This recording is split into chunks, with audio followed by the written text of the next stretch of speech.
weeping, hugging huddle would without doubt consider themselves to have been shown disrespect. And disrespect was something for which, even in their grief, these women were constantly vigilant. Even a suspicion of disrespect would turn public sorrow instantly to public rage. The fuse was short, the tinder dry.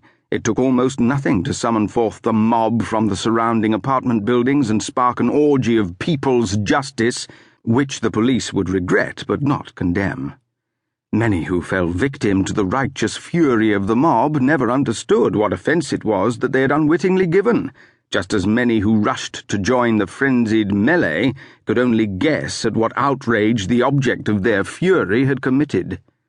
Something to do with children, no doubt, because nobody dissed the people's kiddies, least of all the dead ones.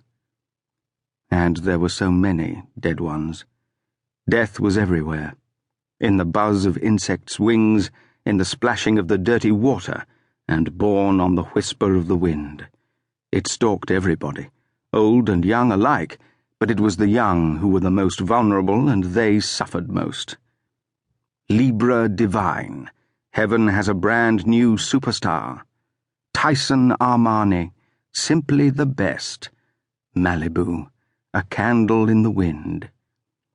So many dead children, millions and millions of them, no stretch of pavement without its shrine, no personal web page without its catalogue of tiny faces that had looked upon the world for such a short time, but lived on now only in heaven and in cyberspace. My little sister, my tiny cousin, my boy, my girl. All safe now in the arms of Jesus and Diana, the love spirit and the Lord. Dead but safe, safe, thank God, from pedophiles.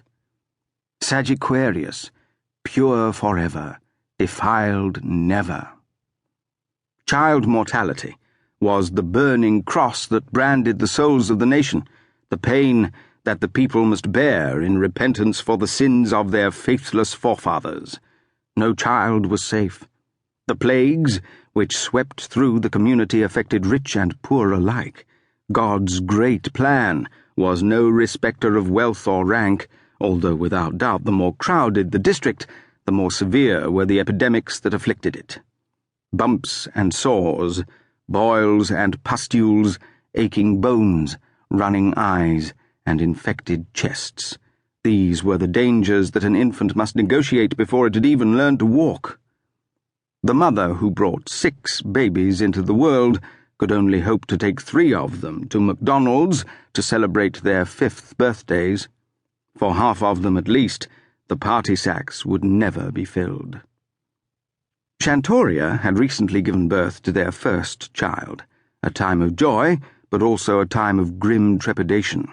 Like all new parents, she and Trafford had spent the weeks since their daughter's arrival listening out for telltale coughs, watching for rashes, and testing constantly for sensitivity to sound and light.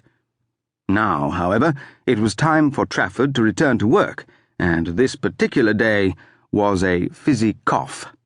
Fizzy cough was short for physical office, and meant that it was a day when Trafford's personally adapted work structure required him to attend his actual workplace, as opposed to the virtual version which existed online and which he could get to without leaving his bed. Fizzy coughs were a statutory requirement.